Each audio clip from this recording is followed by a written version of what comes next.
History's greatest empires weren't just built on strategy, but on weapons that gave them the edge. Today, we're going to count down the top 5 most powerful weapons that gave ancient civilizations the upper hand. Let's start with number 5, the stirrup. The stirrup might not seem like a weapon in itself, but it was one of the most important military innovations in history. Originating in China around the 4th century CE, the stirrup gave mounted warriors unprecedented stability, transforming cavalry from fast-moving skirmishers into shock troops capable of delivering devastating charges. By allowing a rider to stand, balance, and use weapons more effectively, the stirrup helped give certain civilizations a decisive edge on the battlefield. The earliest known examples of paired stirrups have been found in Chinese tombs from the Jin dynasty. Before this, riders used only saddles or ropes to support themselves, which made mounted combat unstable. Early cavalry could fire arrows or throw javelins, but heavy melee weapons were difficult to wield without risking a fall. With the stirrup, however, riders could brace themselves firmly, keeping both balance and control of their horses, even in the chaos of battle. The stirrup spread rapidly westward through nomadic peoples of Central Asia, who were quick to adopt and refine the technology. By the 7th century CE, the stirrup had reached Europe, where it revolutionized medieval warfare. Frankish cavalry, using stirrup saddles and heavy armor, developed into the knights who dominated the battlefields of the Middle Ages. In practice, the stirrup allowed riders to use lances, swords, and bows with much greater effectiveness. Cavalry could now deliver full shock charges with couched lances aimed directly at formations, backed by the weight of horse and rider. It also improved the effectiveness of mounted archers, since riders could stabilize themselves better while drawing and firing. The Mongols, for instance, perfected the use of the stirrup in combination with the composite bow, creating armies of horse archers who could fire accurately while riding at full speed. It wasn't without its limits though. Infantry armed with pikes and crossbows could counter heavy cavalry, as demonstrated by the Swiss and English in the late Middle Ages. Yet even then, cavalry remained a vital arm of most armies, and without stirrups, their battlefield role would have been far more limited. Though often overlooked compared to swords or bows, the stirrup is arguably one of the most influential weapons in world history. It turned cavalry into a dominant force, enabled the rise of knightly warfare in Europe, and gave nomadic empires like the Mongols their extraordinary reach and power. Number 4, the legionary Gladius. The Roman Gladius, a short sword carried by legionaries, was one of the most effective infantry weapons of the ancient world. Although simple in appearance, its design and use in conjunction with Roman military training and tactics gave Rome a decisive edge on the battlefield for centuries. The Gladius wasn't just a weapon, it was a symbol of Rome's disciplined professional armies that expanded and maintained one of history's greatest empires. The Gladius evolved from weapons used by Rome's adversaries. According to ancient writings, the Romans first encountered this type of short sword during their wars with Iberian tribes in the 3rd century BCE. The Iberians wielded short double-edged blades well suited for both cutting and thrusting, and the Romans quickly recognized the advantages. They adopted and refined the design into what became known as the Gladius Hispaniensis, or Spanish sword. The weapon typically measured about 60 to 85 centimeters in length, with a blade about 5 centimeters wide. Its relatively short size allowed soldiers to use it effectively in tight formations, particularly within the Roman legion's famous shield wall, or test. The Gladius was primarily a stabbing weapon, designed for thrusting into vulnerable areas between an enemy's armor and shield. Ancient sources, including Vegetes, emphasized that thrusting attacks were more deadly than slashing because they penetrated vital organs with less risk to the wielder. Roman training reflected that philosophy. Recruits drilled relentlessly with wooden practice swords heavier than the real thing. Building strength, they were taught to keep their shields forward, advance in step, and deliver controlled thrusts. Rather than wild swings, in mass formation, rows of legionaries could strike with their gladi while remaining largely protected behind their large rectangular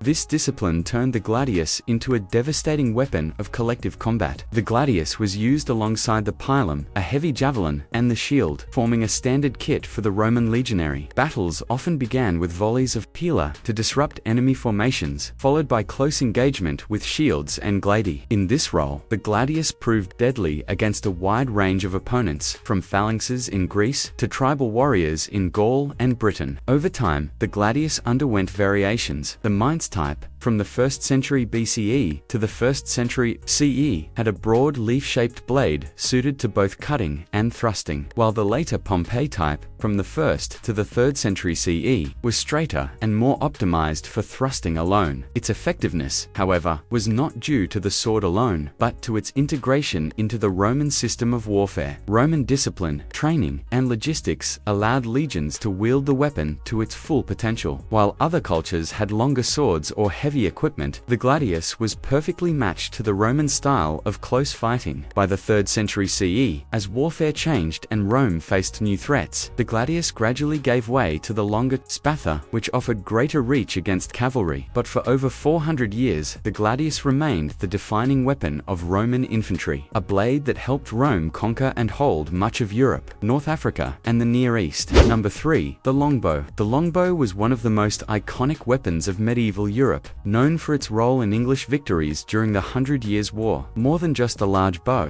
it represented a weapon system that combined power, range, and rate of fire in a way that could devastate traditional knightly armies. Its effectiveness reshaped the battlefield in the 14th and 15th centuries, giving English armies an edge over larger, wealthier opponents. The origins of the longbow lie in Wales, where archers used powerful self-bows made from yew or elm trees. The English recognized the potential during campaigns against the Welsh in the 12th and 13th centuries, and by the late 13th century, longbow archery had been adopted into English military practice. Unlike the shorter hunting bows common across Europe, longbows typically measured around 1.8 to 2 meters in length with draw weights exceeding 100 pounds. These bows required years of training to master, but a skilled archer could unleash rapid volleys of arrows with lethal force. The longbow's tactical advantage lay in its rate of fire and penetration. An experienced archer could shoot 10 to 12 arrows a minute, far more than a crossbowman. Arrows tipped with bodkin points could pierce mail and, at close range, even plate armor. At longer ranges, they could still wound or kill horses, disrupt formations, and demoralize opponents. The most famous demonstrations of the longbow's effectiveness came during the 100 Years' War. In 1346, English archers decimated waves of French knights and crossbowmen. In 1356 at Poitiers, they again played a decisive role in victory. Against superior numbers, the weapon's reputation was cemented at Agincourt in 1415, where Henry V's outnumbered army defeated the French, largely thanks to his longbowmen. Muddy ground slowed the heavily armored French knights, while English arrows inflicted heavy casualties before melee even began. Despite its power, the longbow had limitations. Training an effective archer took years, as the draw weight required exceptional strength and practice. The skeletons of medieval archers showed deformations in the shoulders and arms from decades of use. The longbow was also less effective in wet conditions, as bowstrings weakened when damp. By the late 15th and 16th centuries, firearms gradually replaced bows, since guns required far less training. Some archaeological evidence, like the cache of longbows recovered from the wreck of the Mary Rose, sunk in 1545, confirms the size and draw strength of these weapons. These finds, along with historical accounts, provide a clear picture of how formidable the longbow was in skilled hands. It reminds us that technology, training, and tactics could outweigh wealth and numbers, making it one of the most consequential weapons of the medieval period. Number 2. The war elephant. The war elephant was one of the most dramatic weapons of the ancient battlefield. First domesticated in South Asia, elephants were used in warfare in India as early as the 6th century BCE, and the practice spread westward into Persia, the Hellenistic world, and eventually as far as Carthage. These massive animals gave armies both psychological and physical advantages, able to trample infantry, disrupt formations, and terrify enemy horses unused to their presence. The earliest firm evidence of war elephants comes from the Indian subcontinent. The Mahabharata, though epic and partly mythological, describes their use in battle, and inscriptions from the Maurya Empire confirm their role in organized armies. Elephants then entered the arsenals of other empires. The Persian Achaemenids deployed them after encountering Indian forces, and Alexander the Great famously faced them at the Battle of Hydaspes in 326 BCE. BCE, where King Porus of the Punjab deployed over 200 elephants. Though Alexander ultimately won, the battle demonstrated their formidable power. In the Mediterranean, Carthage became widely associated with war elephants. Hannibal's crossing of the Alps during the Second Punic War remains one of history's most famous military feats, with elephants included in his march into Italy. The Romans, however, gradually learned to counter elephants with disciplined formations and specialized tactics, such as opening lanes in their ranks to allow the elephants to pass harmlessly. War elephants were not invincible weapons. They were difficult to control once panicked, and armies often developed anti-elephant measures. Flaming projectiles, concentrated missile fire, or even loud noises could drive elephants into a frenzy, sometimes causing them to trample their own troops. Roman and later medieval sources frequently described this risk. Nevertheless, when handled properly, they were effective for breaking enemy lines. Archaeological and artistic evidence, from stone carvings at Indian temples to Greek coins showing Seleucid elephants, confirms their widespread role. While modern warfare has long left them behind, the war elephant shows how societies harnessed the natural strength and intimidation of animals to gain the upper hand in battle.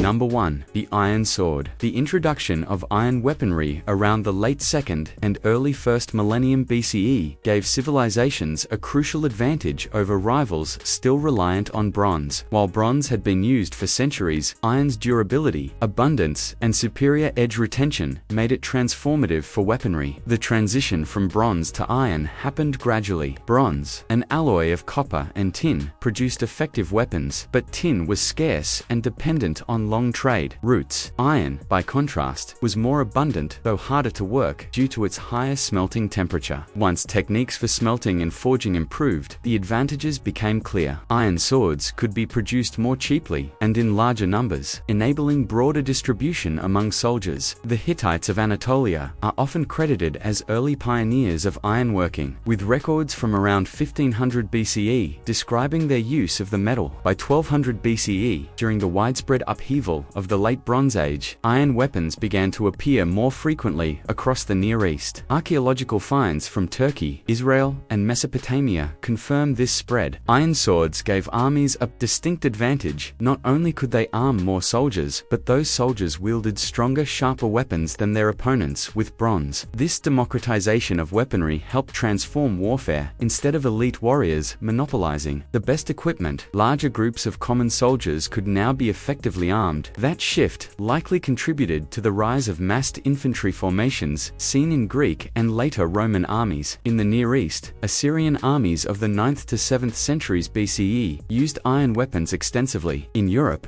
the Celts became renowned for their iron swords, such as the long, slashing blades used by their warriors. Greek hoplites still relied on spears as their primary weapon, but iron swords served as crucial secondary arms. By the Roman period, ironworking had advanced enough that the Gladius and later the Spatha were produced in vast numbers. While bronze weapons did not disappear overnight, by the early 1st millennium BCE, the iron sword had become a defining feature of warfare. It marked the dawn of a new age in which the strength of iron reshaped both armies and empires. So, that's it for today. If you're still watching, make sure to hit that like button. And if you haven't subscribed to my channel, so hit subscribe now, as it really means a lot to me. Don't forget to leave a comment and let me know what you thought of the video. I'll catch you soon in the next one. Till then, peace out.